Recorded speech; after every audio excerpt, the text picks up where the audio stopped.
do have questions as we go, go ahead and feel free to put those in the chat, and we'll try to get those addressed either by our subject matter experts online, or we can address them at the end, and then we'll have time for some questions and discussion at the end. Next slide, please.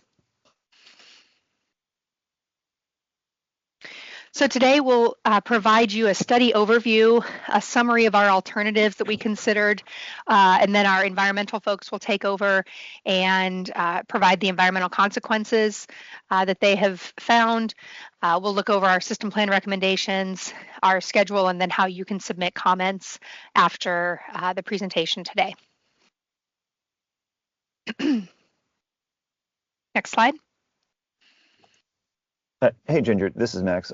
Before we kicked off, did you want to see which of the state partners wanted to, who were present today? Sure. We'll start with the state of Missouri. If you'd like to say a few words, you can come off mute and introduce yourselves. All right. Hey, everyone. Before I go too far, can you hear me? All right, I'm here at Echo Bluff State Park, so limited Wi-Fi service, but as long as you can hear me, everything should be good. So my name's Billy Hackett. I'm with the Missouri Department of Natural Resources and the Water Resources Center. I'm here today representing Missouri as a non-federal sponsor on the Lower Missouri River Flood Risk and Resiliency Comprehensive Study. I just wanted to start by saying thank you to everyone for being here, particularly the members of the public and all of the stakeholders regarding these LOMO studies. I'd also like to thank the states of Iowa, Kansas, and Nebraska for your collaboration and support on this project. Together, the 4 states have taken a leading role in this process, and I think we're in a better place because of it. I also want to thank the U.S. Army Corps of Engineers for your all's work on the system plan. Without your technical expertise, a project of this magnitude would not be possible. And finally, I'd like to thank our team here at the Water Resources Center for all their work getting us to this point. They've been leading the charge on public engagement outside of the normal process and forging relationships with the many stakeholders all along the river. Following the 2019 floods, the state of Missouri, along with the other 4 states, began working under the mindset of doing things differently as it relates to addressing flooding on the Lower Missouri River that runs through all 4 of our states. It was time to take a holistic system-wide view of the river to develop long-term solutions to address flooding. So the system plan we're going to discuss today is a culmination of that mindset. As you'll see in the presentation to follow, the system plan will be a roadmap for future projects by identifying what can be done and where, but the next phase would be to get some of these projects on the ground. With the lessons that we're learning through our 4 ongoing spin-off studies, we think communities are ready to explore their options. However, stakeholder engagement is crucial to identify what is possible and to make people whole when they will be impacted. So when we do find consensus from a community and they have a desire to implement a project, we need to have expeditious paths to move forward. Kind of the old ways aren't necessarily going to take us where we want to go. So the 4 states, in collaboration with the U.S. Army Corps of Engineers, have developed a series of policy recommendations with the mindset of doing things differently that we think can provide these paths forward. So we would encourage, along with the system plan and the recommendations we'll see today, we would encourage the authorization of a CAP-like authority referenced in the system plan, and consideration of and support for additional policy recommendations provided in the system plan. And that kind of comes from our lessons that we've learned through this process. We've identified the need for additional tools in the toolkit if we're going to overcome some of the existing bottlenecks and make some of these projects happen. So I just want to double down and say thanks again for attending this meeting. We're looking forward to the feedback on the system plan. And remember, as you view this information today, don't forget to think about the future. So thank you. Thanks, Billy. The state of Kansas.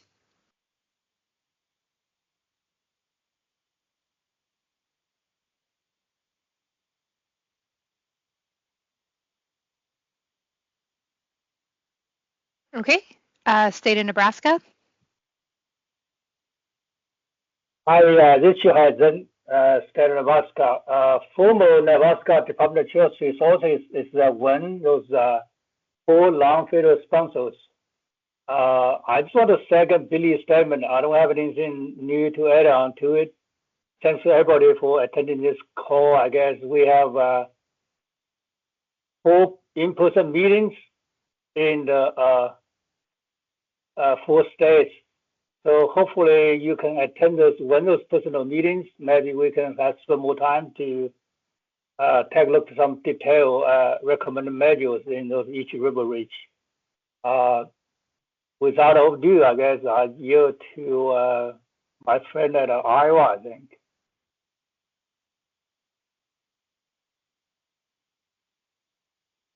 Okay, thank you. In the state of Iowa?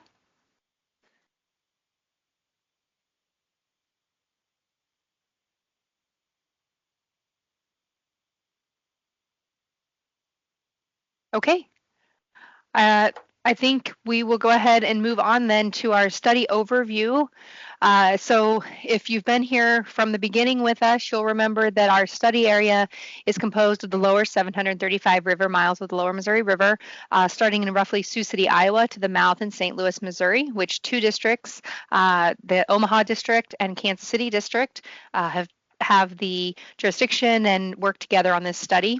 This was authorized back in 2020, WRDA 2020, to essentially provide an overview, roadmap, path forward, future look at a better system, a more resilient system for flood risk, as we've all lived through some pretty tremendous flooding in the past 30 years, especially starting in 93. So we hoped that by collaborating with everyone, including many of you on the call, our basin states, tribes, stakeholders, levee districts, and others, we are able to find some solutions, some specific actions that could be taken, and recommendations for future work within the region. And as has been stated, the 4 states of Iowa, Nebraska, Missouri, and Kansas joined us on this effort. Next slide. As I alluded to, in the last 30 years, we've had 3 record-setting floods which have affected the basin in different ways, 93, 2011, and 2019. We've also seen 4 of the 6 highest annual volumes of unregulated runoff in our upper Missouri River Basin since 2010. This has resulted in recurring extreme flood events, resulting in fatalities, billions of dollars in damages, and of course, lost recreation and natural resources as well. You can see there that the basin is, it's a large basin. There's a lot of diversity in it. We detail a lot of that in the report, so I hope you'll take a look at that. But, there's a value of approximately $250 billion in this floodplain. Nearly 1 million people are at risk during the day. Lots of structures, lots of levees. And unique to the Missouri system really is, we have not only federal, but we have a lot of non-federal levees. And for the purposes of our presentation and kind of the report, I'll define federal levees as levees that were constructed by the federal government, by USACE, and then turned over to a non-federal sponsor. We consider a non-federal levee a levee that has been constructed by another entity but is active in our PL 8499 program. And then we'll refer to private levees as those constructed by others and they're not active in the PL 8499 program. Next slide, please. So again, in answering the call after the 2019 flood from the 4 state governors, from our congressional delegation, our stakeholders, and others, we were to develop a roadmap for the future to do something different, identify future spinoff studies, which is an authority that came with that 2020 authorization in WRDA. Find things that are solutions for repairs after the next flood event, look at areas that other USACE authorities could address, and then identify areas where others could implement solutions that we come up with. And then obviously, we had a goal to increase collaboration amongst USACE, other federal agencies, state agencies, stakeholders, levee districts, and then Billy alluded to those policy items, which are really aiming to do something different and to find solutions, maybe of things that can better address resiliency and flood risk in the future in this region. Unique, if you've been involved with the core studies before, a couple of quick caveats about the system plan. There's no construction recommendations being authorized by this study, but it recommends future work by USACE or work by others. The model is definitely a large scale. However, it has its limitations. A lot of the tributaries were not extensively modeled. There's some limited 2D, and then managed overtopping for all those levee systems were not in the model. And then again, this is not your typical chief's report, so it's not going to go to Congress independently. It will be appended to a spin-off study and signed by our commander at the division level, General Hannon. Next slide. And I think we have a hot mic out there, so you might check and make sure that you're muted. Thanks. We'll walk through our plan formulation and themes. So first, we had a project identification where we identified through a PAS study almost immediately after the flood about 175 sites that you, the public, and stakeholders and state agencies and local entities identified as issue areas, priority sites. And so then we started to develop a database of those areas and formulate some measures that could potentially solve some of those problems. Next, we went and we screened our measures down to about 19 and then applied those to 237 different sites based on kind of what our objectives were, some H&H modeling, and other things. Then those sites were screened into 10 reaches based on performance and technical feasibility, and we developed rough order of magnitude costs by reach. We developed 8 system-wide themes, and then that's what was modeled system-wide at various degrees to screen for our final roadmap, which is this implementation of a master plan or the roadmap for the future, where we have selected, we have 4 sites, now 5, for authorized GI studies that would authorize construction. We've selected 14 sites for potential future studies. We've looked at sites for other USACE authorities. And unique to this, we recommend 370 projects to be done by others. Many of those are in the transportation category. And then, of course, that policy update. Kind of concurrent to the development of the system plan, we've also completed an updated RAS model for the entire river, lower river, with new LiDAR and bathymetry. The past performance assessment is included as an appendix in the system plan, which provides levee performance from 1993 to present. And then we are completing the updated flow and stage frequency analysis, which is the first update to that since 2003. Next slide. So for alternative 1, we'll just jump in again to those 8 kind of things that we modeled. This was increased conveyance. So thinking back to our PICS loan plan and those recommendations in the 1940s that were to, have a floodway of 3,000 to 5,000 feet with conveyance in there for the river to move. So what we did was looked at where the 3,000 to 5,000-ish feet made sense. We focused on removals of levees, for example, with a low level of performance, levees in front of levees, areas where there were no structures, where there's already federal and state lands. Also identified some pinch points caused by bridges. And what we did was we looked at that and modeled that kind of over the entire river. And we did retain this as a standalone alternative. However, we understand that, things have changed since that 3,000 to 5,000 foot setback. This would kind of be an optimal solution, but it's not necessarily a practical solution. However, we did retain some setbacks, removals, and bridge modifications that we added into what we call our balanced plan. Next slide, please. So alternative 2 looks at transportation and critical infrastructure, and this is where a lot of those projects by others really came from.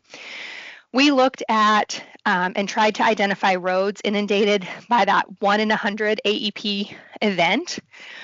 We also looked at critical infrastructure such as wastewater treatment plants, power plants, tribal casinos, things like that, and said, okay, where can we make things better? Where can we add those road raises? Where can we add those ring levees? So obviously, this is not something that USACE is going to go out and do on our own. This is something that we provided as part of the system plan, hopefully so others can use it to plan in the future. And I'm happy to say that we've already had folks reaching out to us asking, for some of this information as they start planning in the future. So we did not carry it forward as a standalone alternative, but we combined the 15 roadways and 18 ring levees with other measures in that balanced plan in alternative 8. Next slide. So alternative 3, we just called our increased level of performance. And this was really driven by stakeholders and some groups that just kind of wanted to see what was possible. We do hear a lot of the discrepancy in level of performances from like our urban areas to more rural areas. So what would it look like to increase the level of performance of all levee systems to that 1% event, that 1% peak flow? And what we found was, well, it could be done. However, you'd be looking at average levee raises in a lot of our areas. You can see the example here is in the Jeff City Reach. You're looking at 10 to 12 and 12 to 14 foot increased average levee raises. So definitely raises that water surface elevation, definitely some high costs associated with this.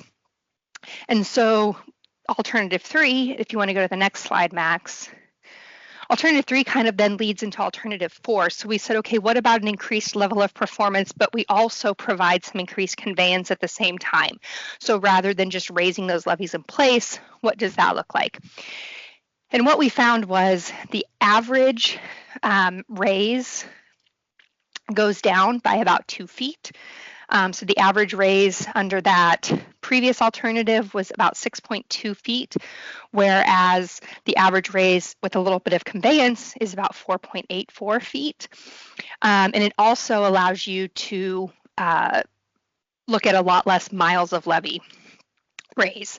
So again, probably not necessarily an implementable solution on its own. However, we did take some of those levee setbacks with raises into that alternative 8, that balanced plan, and we really looked at modeling when we were making that decision. Next slide.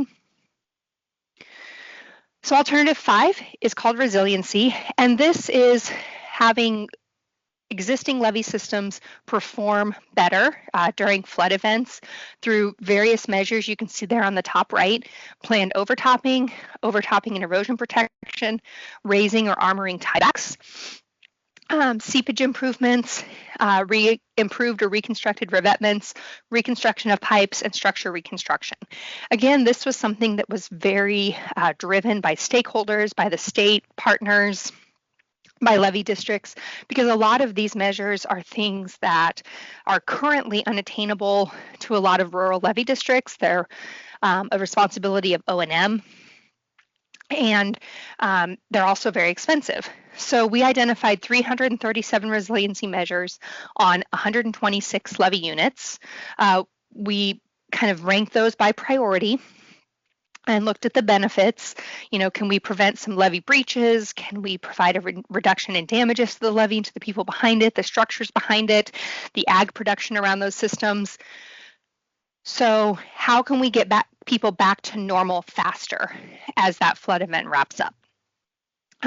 We did retain this measure as a standalone because it met the study objectives, but we also carried these measures, these resiliency features, into that alternative 8.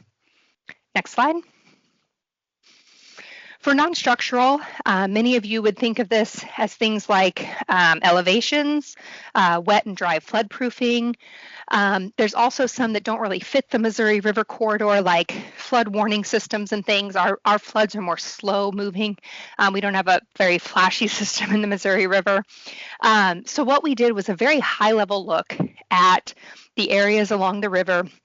And really, I tried to identify where there was high, moderate, and minor potential for some non-structural solutions. So this wasn't fully fleshed out in the system plan.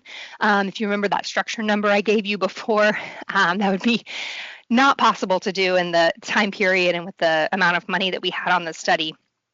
But what we did was, again, provide a roadmap, provide some ideas to our partners and to folks locally that can maybe further investigate this, work with us. We're happy to provide help. So we retained it because it does meet our study objectives, but we also combined it into that alternative 8, that balanced plan. And then next slide. We also considered new levees in the plan, and you can see there where we identified some of those. Again, we're not looking at implementing these new levees to have this big system-wide impact. However, we did carry forward a few of those levees that we identified into this balanced plan. Okay, and then next slide. All right, so this is kind of the culmination of all of those alternatives and all of the modeling that we did. It's a combination, and you can see there on the left, you get 50 setbacks from alternative 1, 18 ring levees and 15 road raises from alternative 2, 9 levee raises from alternative 3, 5 levee setbacks with raises from alternative 4, 337 resiliency measures on 126 units from alt 5, the 5 kind of non-structural area focus from alternative 6, and then those 5 new levees from alternative 7. Next slide. So now I'm going to pass it over to our environmental folks, and they will answer some of the questions you might have about their environmental considerations. Hello, everyone. This is Max Headley with the U.S. Army Corps of Engineers, here to present the summary of the environmental consequences from our final array of alternatives. Now, like all core studies, we begin by projecting what we call the no action alternative, which is the scenario in which we do not go forward with the proposed action, in this case, the implementation of the system plan. Now, what's important to keep in mind there is that the no action alternative in this case would not be a do nothing to improve flood risk management along the Missouri River alternative. What it just means is that there would be no change to the existing flood risk management strategies. And as a result of that, any ongoing general trends would be expected to continue. The cartoon you see on the right-hand side of the screen here, it kind of gives you a demonstration of that, where you can see individual levees are installed or raised in order to deal with local flooding concerns, and in so doing, pushes floodwaters somewhere else, which then causes or induces other people to take other actions, and then collectively, these individual actions, which by themselves may not necessarily have a huge influence on the system, collectively wind up, really raising the flood stages you can see compared to the top of the cartoon versus the bottom of the cartoon. So under the no action alternative, USACE expects that these kind of individual private levee raises would continue, and the results of that, stage increases and additional routed flows downstream would also continue. And so without a systems-based approach, these individual raises may result in the reduction of performance for neighboring and downstream units. And consequently, there could be some significant adverse impacts to hydrology and hydraulics, because we know flood events will continue in the future.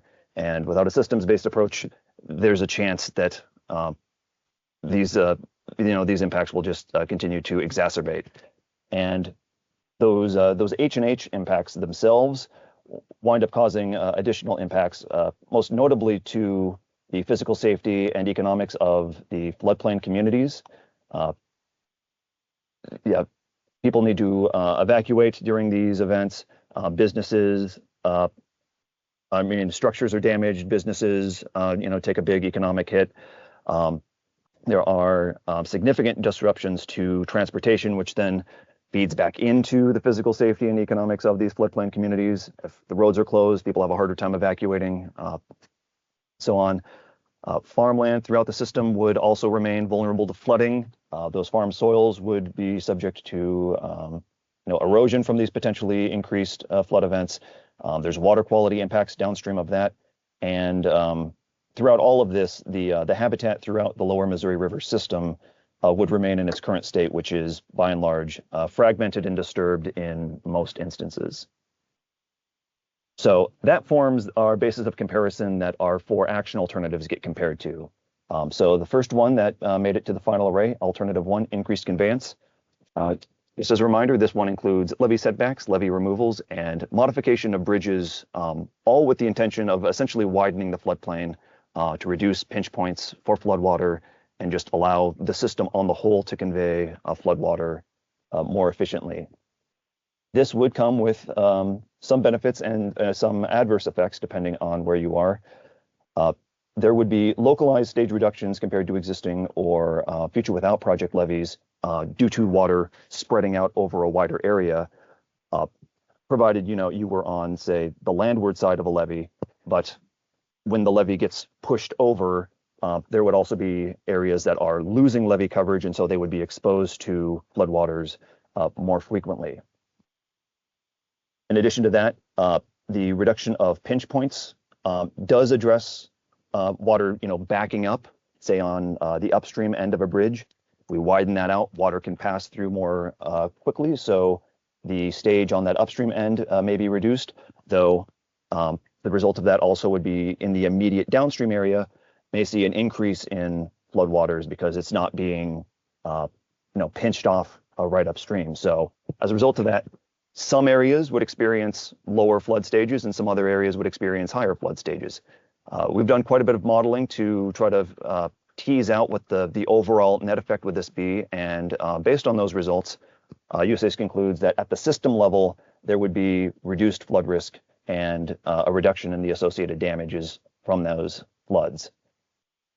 So because we have a mixture of beneficial and adverse effects from this course of action, there would be benefits and or downsides to other resource categories as a result of this too. So once again, on the system level, we would expect floodplain communities would generally benefit from the reduced flood risk, though there are some individual locations which may experience greater flooding frequency and may have consequences from there. Farmland on the landward side of levees would generally benefit with floodwaters spread out over a wider floodplain.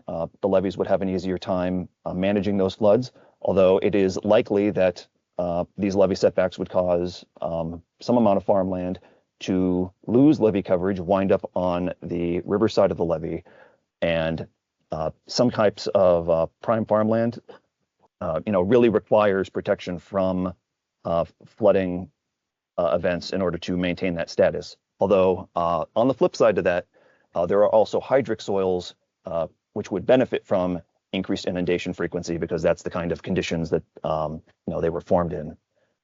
Transportation would also be affected, most notably in the short term during construction. Alternative one would involve quite a lot of construction throughout the basin or throughout the lower floodplain, and as a result of that, roads would be either restricted, temporarily closed off. Of particular interest here would be the bridge-related work, which has the potential to be more disruptive because there's only so many bridges along the lower Missouri River that are that actually cross the river. This would less chance for impacts in larger communities like Kansas City or St. Louis, where you have multiple bridges across the river. Though some smaller communities would have a higher risk of impacts just due to having fewer options to cross the river. So, these individual spin-off projects would have to be very mindful of that fact. And additionally, an expanse of the floodplain has the potential to affect airports. This would not necessarily require airports to change their policies or their operations, but it would be another point of coordination between USACE or other project proponents, along with FAA and airport proponents. Although, all that being said, we would expect under alternative one that most transportation infrastructure would maintain levee coverage, and there would be no significant long-term adverse impact as a result of this alternative. Now, the sort of final note here I'll make for alternative one is because there would be construction over a relatively large area, significant adverse impacts to wetland and terrestrial habitat would also be possible. Just given how this sort of habitat's just peppered throughout the lower Missouri River, it's highly unlikely that most projects would be able to entirely avoid impacts. And so there is the potential for adverse effects to habitats and to special status species, endangered species, threatened species, migratory birds, species of that nature, affected by things like vegetation removal, soil disturbance, bridge modifications, although there are an array of best management practices that could be employed to help limit the consequences of those effects, such as clearing trees, during winter when endangered bats and migratory birds are absent. Now, all that being said, there's also there's also the potential for long-term benefits because habitats on the riverward side of the levee would enjoy greater connectivity just with the riparian corridor overall and also with the river itself. And by creating more riverward land, there would be new opportunities for habitat restoration that wouldn't exist otherwise, though we want to emphasize here that the system plan itself does not dictate land use in the reconnected part of the floodplain. This alternative would simply be creating new opportunities that might not exist otherwise. So moving on to resiliency, to jog your memory, this alternative would involve mostly levee modifications, such as levee armoring, seepage control, interior drainage, or incorporation of planned overtopping features. The cartoon on the left here kind of shows you the intent here. On the left would show you, a future without project scenario where during a flood, a levee breach could spill out onto the floodplain there and then breach somewhere else, and then that downstream breach could also result in additional breaches.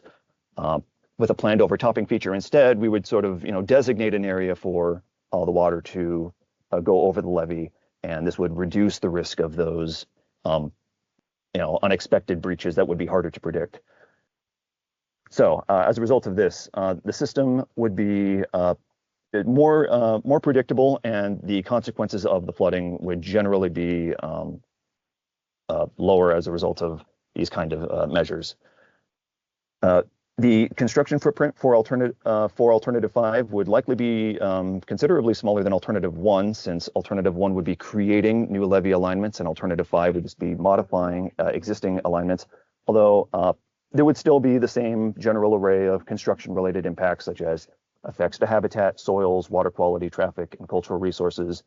Significant adverse impacts would still be possible, just given the scale of the construction, though compared to alternative 1, it would be lower. And as a final note here, the overall footprint of levee infrastructure would likely increase under this alternative, though the extent of levee coverage would not be reduced, or at least not reduced to a really significant extent. There would be some minor potential for floodplain width to reduce at some sites, though we don't think that would occur at a system level. And the consequence of all this is because the levee coverage is not reducing, those opportunities for long-term habitat restoration would not be created either. So this alternative would have limited potential for long-term benefits to habitat and wildlife. Moving on to non-structural, this alternative would include measures such as structure floodproofing, elevating, buying out of existing roads, homes, or other buildings. Under alternative 6, flooding would occur at essentially the same frequency and magnitude as the no action alternative. It's just floodplain communities would be generally more resilient to these flood events because these kind of non-structural measures would help reduce the significance and overall damage caused by these flood events. I'll also note here that while this measure does include buyouts, the USACE would not anticipate buyouts occurring at a large enough scale to, really substantially disrupt these communities. Transportation disruptions would largely be the same as under the no action alternative, and this alternative would have very little in the way of those construction-related impacts seen under alternatives 1 and 5. So there would be little to no impacts to habitat and farmland under this alternative. And that brings us to alternative 8. This alternative includes all of the measures described up to this point. So basically everything that I said about alternatives 1, 5, and 6 would apply also to alternative 8. But alternative 8 would include additional measures such as new levees, raising of existing levees, and raising of roadways. The impacts here are largely of a kind to those described under alternatives 1 and 5. There would be potential and adverse effects to hydrology and hydraulics depending on local conditions. While this alternative includes new levee construction, USACE would expect levee setbacks to outnumber those instances of new levee construction. So we would expect the floodplain width would generally expand as under alternative 1, although Unlike alternative one, it may be constricted in some locations depending on which features actually got implemented. Levee raises are included here, though they are limited to minimize their impacts to stage and flow, like Ginger was discussing earlier. And in the bottom left there, you see one way that that can be accomplished by, setting the levee back and raising it just to give the floodplain some extra space to help flatten out floodwaters. And while there would be a mixture of adverse and beneficial effects, the net effect would be expected to be beneficial to the H&H for the system on the whole, and consequently to that, we would expect there to be generally beneficial effects to socioeconomics and transportations. Adverse effects would be localized. And as a final point of comparison, because Alternative 8 has all of these different features, we would expect it to have the largest construction footprint and require the largest amount of borrow material out of any of the alternatives that we've discussed here. So those construction-related impacts to soils, water quality, traffic, and cultural resources and habitat would probably be at their greatest magnitude under Alternative 8, as opposed to those other alternatives. Significant adverse impacts to wetlands and terrestrial habitats would still be possible, and there would be an additional kind of impact potentially in under Alternative 8 due to the habitat fragmentation caused by new levees cutting off parts of the floodplain that might otherwise be connected. Special status species, again, would be affected potentially by vegetation removal, soil disturbance, and bridge modifications, though there would still be BMPs to minimize those impacts. Although at the end of all this, because there is still that net reduction in levee coverage and that net widening of the floodplain overall, there would still be the potential for long-term benefits. This may accelerate a long-term trend of agricultural land use converted to habitat. But again, under this alternative, the system plan would not dictate land use in the reconnected floodplain. This expanded floodplain would just represent opportunities that studies may or may not choose to take advantage of to restore habitat. And that brings us to the final part of our presentation, and I'll bring it back to Ginger. Thanks, Max. So next slide, please. We'll talk about the tiered recommendations. So again, this is just a review of those things that we've been talking about. So we have those 4 current GI feasibility studies right now. And then we also have those additional ones that we're recommending. We'll go ahead and go to the next slide. I think it breaks it out a little bit differently. Oh, nope. Go back one. Sorry, Max. So we also rank those by priority, and we did that through not only modeling, but also in consultation with our state partners and also with the local communities, levee districts, and those folks. We're also looking at ways that we can identify other USACE authorities, so our continuing authorities and planning assistance to states programs. Again, I encourage you to check out the policy recommendations section that was led by the state partners and those recommendations there. And then, of course, for future planning, we have those implementation by others opportunities there. Next slide, please. So the schedule here, I've added our most recent spinoff study, our Nemaha-Atchison study. So we should be wrapping up our Jeff City study here this year.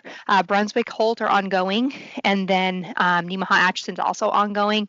The stage frequency analysis should be complete second quarter FY26, so that's coming right up. We're in the kind of the final stages of review on that.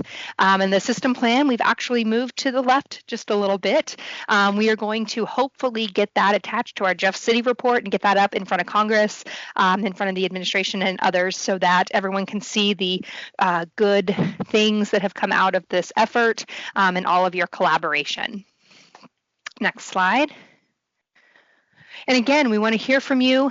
This was our recorded webinar, and many of you have joined us live. Again, thank you for giving us some time today. The public comment period officially ends on the 9th of March, but we've received comments, for the past 5 years on this study, and so we'll continue to take those. You can submit those via email. There's a comment form on the website, or of course, we'll be at those in-person meetings, one in each state, starting next week. So we hope to see maybe you or your colleagues tell someone about the meetings and have them come join us. we will actually have all of the REACH plans printed out. If any of you attended our previous outreach sessions, we had a lot of maps and you could draw on them and write on them. We're doing that the same this time, and you'll actually get to see the plan implemented. You can also check out the map. We have an interactive GIS map on the website that describes kind of each of those problem areas that we got and how we're addressing them. So Max, do you guys have anything else? If not, we can move into some questions. I know we've got one in the chat so far, but we can, anything else? Nothing more from environmental. I'll leave the, I'll stay on this slide just so people have a chance to jot down contact and meeting information, but otherwise I think we can move straight into question and answers.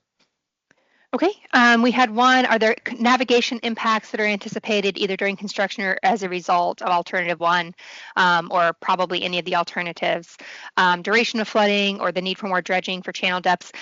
So something that I should have made clear at the beginning, so this FRM, flood risk management look at the river, we did not address navigation. There's a separate effort addressing some of the navigation issues and how we can better manage the bank stabilization and navigation project. So we did not formulate for navigation. However, those structures are in the river, and pretty much everything we're doing here is outside of the channel. So Max or any of my H&H folks want to add to that, but no, we are not anticipating navigation impacts from the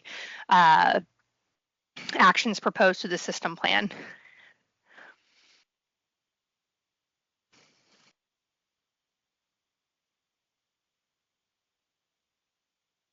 Okay.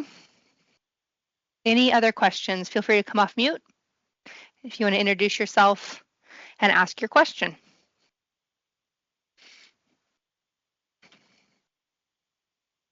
This is Shane Kenny. Can you go back to the timeline slide and just clarify next steps after the comment period? You mentioned including this with the Jefferson City report to Congress. Can you elaborate on that just a little bit? Thanks.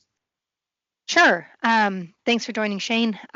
So because this is not a traditional GI study, we don't have the next milestones like we would on, like, for example, the Jefferson City study.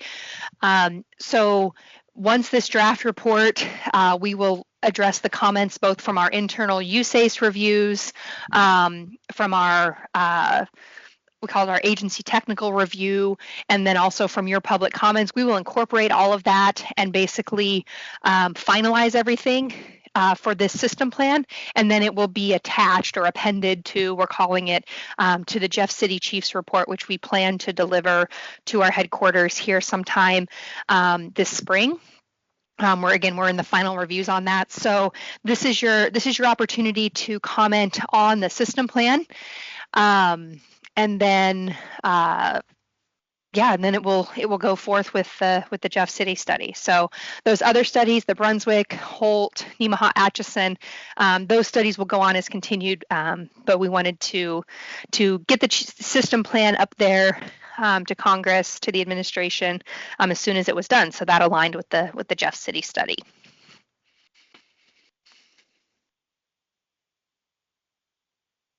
And we have another question in the chat, Ginger.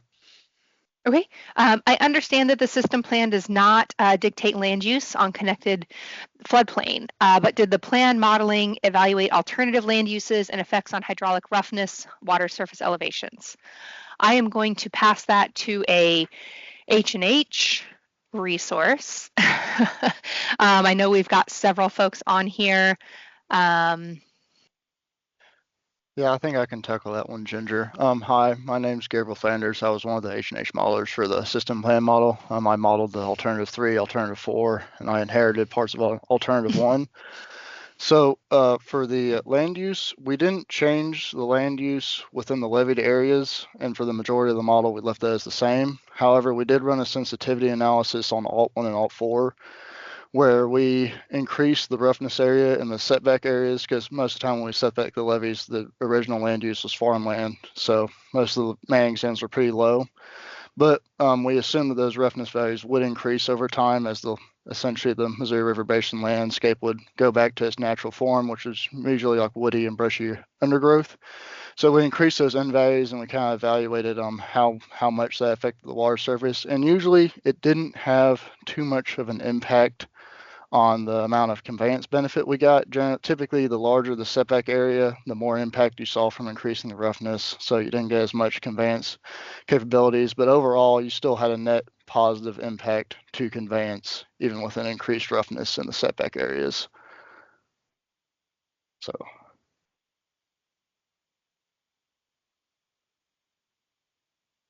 Okay, and then I think Joe Gibbs, I see you have your hand raised. Do you think you were next?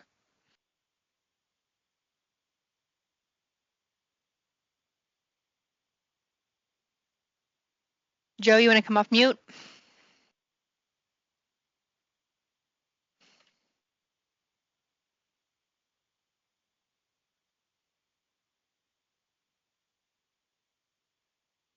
Okay, I will answer a question in the chat, and Joe, if you can get your phone to come off mute, we'll get your question answered. So comment or question, majority of the study appears to be projects recommended for local entities.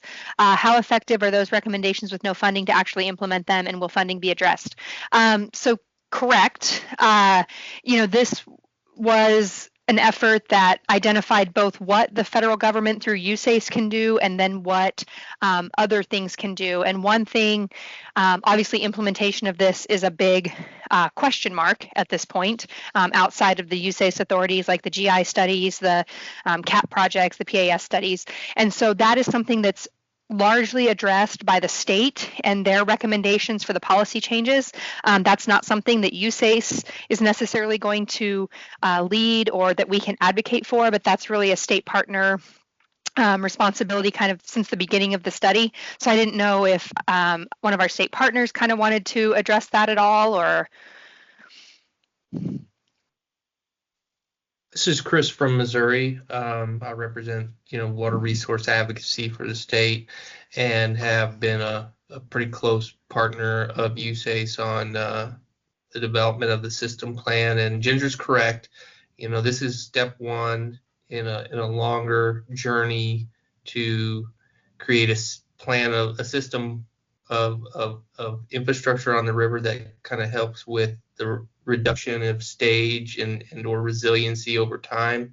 Funding packages through state funding sources could be a potential, but obviously, if you're going to go to the legislature and say, hey, this is an important thing to fund, you kind of want to have a thoughtful plan in place to present to folks. Additionally, from the federal advocacy side of things, having a plan in place does help with conversations for future programs on the river to help build resiliency long term. So this is a good first step in a long journey, which at some point will include conversations of funding for things that fit into buckets. So hope that helps.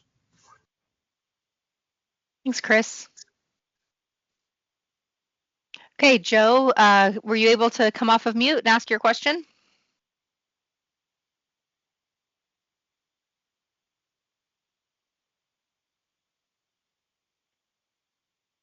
Okay, I'll go to Robert. Yeah, hi. This is Robert Vinci. We had the Idecker case, and that's gone through all of the appeal process and everything. And cert was denied by the Supreme Court. And that Idecker case was a takings case as a result of flooding that occurred relating to environmental measures, essentially, that were, to generalize that were taken on the river. And what that case stands for is if you don't do it for flood control exclusively, then you may have a taking. But importantly, what that case does also is it at least by its terms that it uses and what the judge states is that the takings, the payments for the land are for a permanent flowage easement. And I wonder What is that permanent flowage easement? How does the Corps look at that? How is that incorporated into the flood risk resiliency? Thank you. Thanks, Robert. So I am not going to necessarily comment on the Eidecker case. However, the system plan itself does not authorize anything for construction. So any localized authorization through a GI study or through a other USACE authority like a CAP or a PAS, which also PAS doesn't authorize construction. It's more of a evaluation method, but anything that would actually be authorized would undergo the same considerations for takings and induced impacts that that the Corps uses now. So the system plan itself does not consider that because it doesn't have it's not authorizing anything for construction. We did look at water surface elevations, and as we mentioned, we tried to optimize our planning and lay things out in a way that provides the system-wide benefit. So I think there's still a lot of work to be done in terms of, like Chris said, how this is implemented, who's implementing it, and things like that. But with no construction recommendations here in the system plan, this is just a little bit different effort. Okay. Next question in the chat. What's the danger with the recommended plan based on implementation scheduling or a particular state or local unable to fund a project? Won't that create potential flood increases in other areas? So again, that would be something that as these projects are actually implemented, through a GI study, through another authority, that will be considered with more localized modeling and more localized impact efforts. So again, the funding question and the implementation question, I think, still very much out there. This is kind of our first step. This is our first effort to actually get a plan on paper and to get some ideas down to try to address those, these problem areas. So probably more to come on that. I don't know if anyone else on USACE would like to elaborate on that or add anything.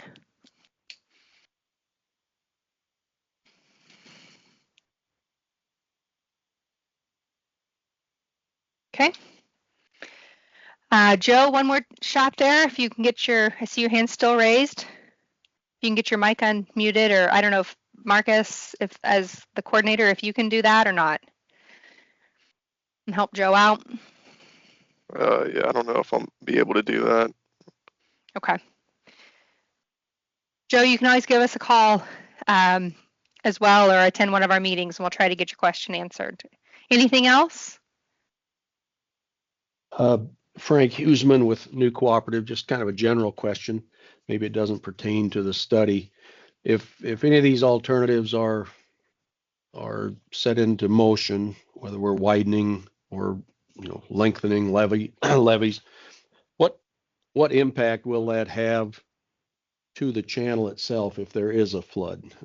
Maybe that's a question you can't answer, but will the channel have a tendency to maintain itself? Will it cause more damage to structures? Will it come back, back into the channel and continue to scour itself on a more regular basis? Just kind of curious what thoughts are on that. Thank you.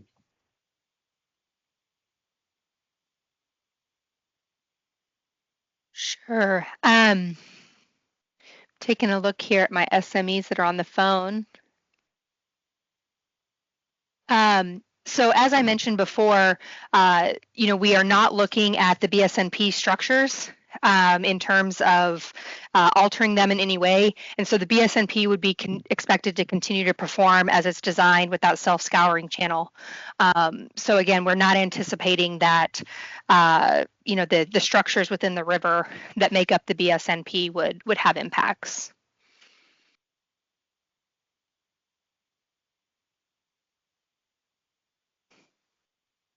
Anything else? Okay. All right. Well, thank you again for joining us on the call today. Max, if you want to throw that last slide up one more time and talk through again how you can respond to the study. Everything's out there on the website. We also have that interactive map available, and then we'll have those 4 in-person meetings. If you can't make one of those meetings, please send us an email. We're happy to have a discussion with you, especially our levy districts. If you'd like to reach out and get some more information, we'll be reaching out to you as well. But again, if you can join us in the next couple weeks, we'll be happy to see you. And thank you, everybody, for your time today. We really appreciate it.